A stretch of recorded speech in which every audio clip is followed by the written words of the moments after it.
It's quiet, too quiet. I start yelling my youngest daughter's name, but she doesn't answer. I go to the living room, and there she is with a pen, drawing all over my leather couch. My blood pressure instantly went through the roof. Or imagine this: you're finally trying to relax. You turn on the TV and you hear the news. And it's talking about the tariff wars, stocks tanking, and a recession coming. Cue the anxiety, stress, and overwhelm. That feeling, that tightening in your chest, the racing thoughts. We all know it. Are you feeling overwhelmed more often than you'd like? You're not alone. Welcome back to episode 13 of Not Just Moms, the podcast dedicated to helping you, ambitious women, define yourselves beyond mom and to build the vibrant and fulfilling lives that you deserve. I'm your host, Stephanie, your life and mindset coach, and fellow mom navigating this crazy journey alongside you. Today, we're talking about something crucial: how to navigate our intense emotions while being surrounded by all the chaos of mom life. Because here's the truth: if we can master these skills, we can create inner safety and stability, regardless of what's happening around us. And ultimately, we can model this skill for our children. The number one emotion that my clients report feeling is overwhelmed. How many of you can agree that this might be your number one emotion? We've all been there, right? That roller coaster of emotions. One minute we're happy, then we're stressed, then maybe excited, and finally just completely overwhelmed. And for some of us, these emotions are felt much more deeply and intensely than others. But there's no denying it. All of us experience a wide range of emotions on a daily basis. And left unchecked, these unregulated emotions can take a serious toll. Psychology today defines emotional regulation as the ability to exert control over one's own emotional state. We all have, at one point or another, tried to control our emotions. Sometimes with healthy methods, and sometimes not so much. When we're feeling a little sad, we might think some retail therapy will cheer us up. Or if we had a super stressful day or being with the kids all day, we tell ourselves some ice cream will be a quick pick-me-up. How many times have you turned to a quick fix for your emotions? But here's the thing: those quick fixes don't address the underlying issues. And when emotions are consistently unregulated or ignored, it can lead to some serious consequences. Think about your relationships. How easy is it to be present and connected with your partner or your kids when you're constantly on edge, when you're snapping at the slightest thing or withdrawing into yourself? Unregulated emotions can strain even the strongest bonds, leading to misunderstandings, conflict, and a whole lot of hurt. And it doesn't stop there. It impacts your mental health and well-being. Chronic stress, anxiety, even depression can be fueled by an inability to manage those overwhelming feelings. When you're constantly bombarded by emotional waves, it takes a toll on your mind, your body, and your overall sense of peace. This can even affect your career. How can you focus and make clear-headed decisions at work when you're constantly battling a storm of emotions? The truth is, unregulated emotions can have a domino effect, impacting every area of your life. They can rob you of your joy, your peace, and your sense of control. They can leave you feeling like you're constantly at the mercy of your feelings. That's why emotional regulation is so important. Because when we can master our emotions, it leads to incredible benefits. We develop increased resilience, the ability to bounce back from setbacks and navigate challenges with greater ease. Our relationships deepen, marked by more meaningful connections and less conflict.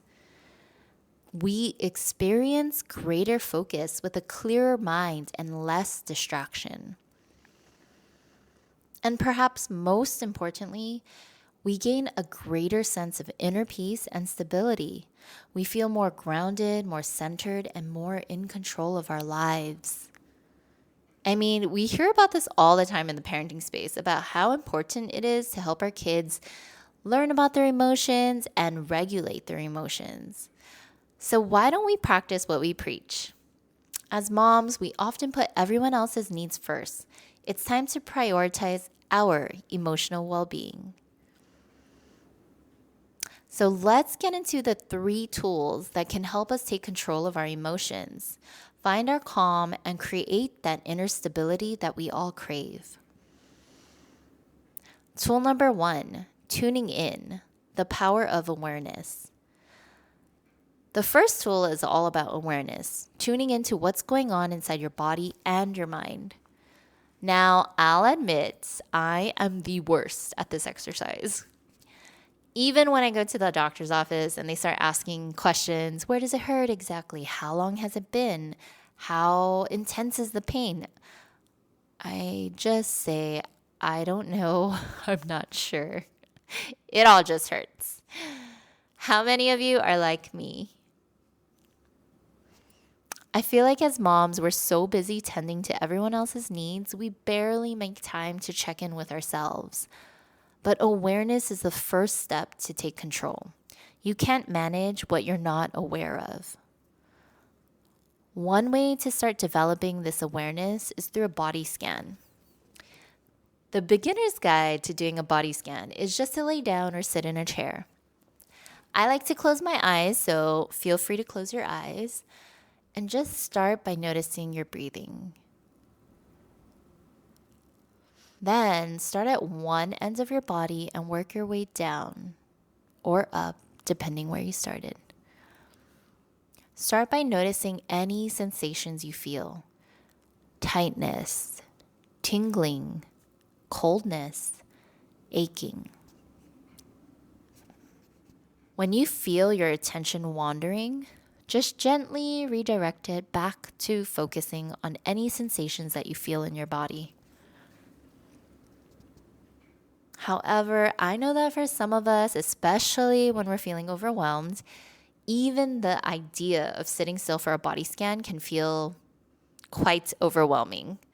So if this feels too hard to start, let's go with a different approach. Naming your emotions. Research has shown that simply labeling your emotions can have a powerful calming effect. As Dr. Mark Brackett, author of Permission to Feel, says, name it to tame it. Instead of just saying, I'm stressed, try to identify the specific flavor of stress you're experiencing. Are you anxious, overwhelmed, frustrated, irritated because the kids interrupted you for the 10th time? Frustrated because you can't find a moment to yourself? The more specific you can be, the better you'll be able to understand and manage your emotions. So your first move this week, check in with yourself. Not once, but multiple times a day. Pause, take a breath, and ask yourself, what am I feeling right now? What sensation do I feel in my body? Then try to name the feeling that you are feeling as accurately as you can. Awareness is the first step to control. Tool number 2, breathe in and breathe out, your instant reset button. Now let's move on to our second tool, the breath. Sounds so simple, right? But have you ever taken a yoga class or even those prenatal classes and they ask you to focus and take deep breaths? I don't know about you, but I seriously struggled with this. It's as if I've never taken a real deep breath before. It can be surprisingly difficult, especially when you feel like you're constantly on high alert, which I know many of us moms can relate to. So, years ago, there were 12 boys who were trapped in a cave underwater in Thailand, and the entire world watched at the edge of our seats as they were rescued. And it turned out that one of their coaches taught them how to meditate in order to conserve their energy and manage their fear and stress in the uncertain situation. And essentially, that led to their survival. Fortunately for us, we are not in a life or death situation, but breathing can still be a very effective tool to help manage our emotions and build our self-awareness. Box breathing is a simple but powerful technique. Here's how it works. So you inhale slowly through your nose for a count of 4 and hold your breath for a count of 4. Exhale slowly through your mouth for a count of 4 and hold your breath again for a count of 4. So repeat. Inhale for 4, hold for 4, exhale for 4, and hold for 4. Think of it like a square. Each side is 4 seconds. So inhale 2, 3, 4, hold 2, 3, 4, exhale 2, 3, 4, hold 2, 3, 4, and repeat. You can do this sitting, standing, or even laying down. It's a great way to regulate your breathing and your emotions in a balanced way. Your breath is your instant reset button. Now, I know that anything new can feel weird or uncomfortable at first. Whether it's the body scan or a new breathing technique, it might feel super awkward. And you might be tempted to give it up after trying it only one time. I want you to envision one of your kids whining about a new exercise that someone's trying to teach them. What would you say to them? You would most likely say something like, just keep going, you're doing great. Everything at first feels uncomfortable, but practice makes progress. So let's be our own best hype woman and remind ourselves that anything new is going to be different or weird or just downright hard. So your actionable tip for this tool is to practice these breathing techniques even for just a few minutes each day, and especially during moments of stress or overwhelm. Remember, your breath is your instant reset button. Don't forget to use it. Tool number 3, reframe and change your perspective. Your thoughts create your reality. Our third tool involves the power of our minds, reframing. Our thoughts are what create our feelings. You're stressed? You're feeling overwhelmed? You're irritable? Well, let me ask you, what are you thinking about the situation? Because here's the thing, all circumstances are neutral. It's our thoughts about the circumstance that create the emotion in our body. For example, imagine it's 80 degrees today. I might think, ooh, what a perfect swim day, and feel excited. Or you might say, ew, that is way too hot, and feel irritable all day. The circumstance is the same, but the thoughts, and therefore our feelings, are very different. Your thoughts create your reality. If you find yourself constantly needing to reframe, a helpful sub-step is to recognize your inner negative thought patterns. These are the habitual ways of thinking that lead us down a spiral of negative emotions. Do you ever hear something and you start to run through all the worst case scenarios and your anxiety starts spiraling out of control? That's catastrophizing. For example, your child gets a low grade And your mind jumps to, oh no, they're going to fail school, never get into college, and end up living in my basement forever. Or are you like me, the queen of all or nothing thinking? I always have to remind myself that there are other options. It's not just this or that. There are so many possibilities that it's hard to know which one. For example, as moms, we might think, if I'm not a Pinterest perfect mom, I'm a complete failure. One of the most useful things that I learned during my certification was that not every thought you think is true. You don't have to believe it if you don't want to. We have to remember, sometimes we'll have a thought and it might be an opinion, an exaggeration, an outright lie, or unhelpful or unhealthy advice. The possibilities are endless.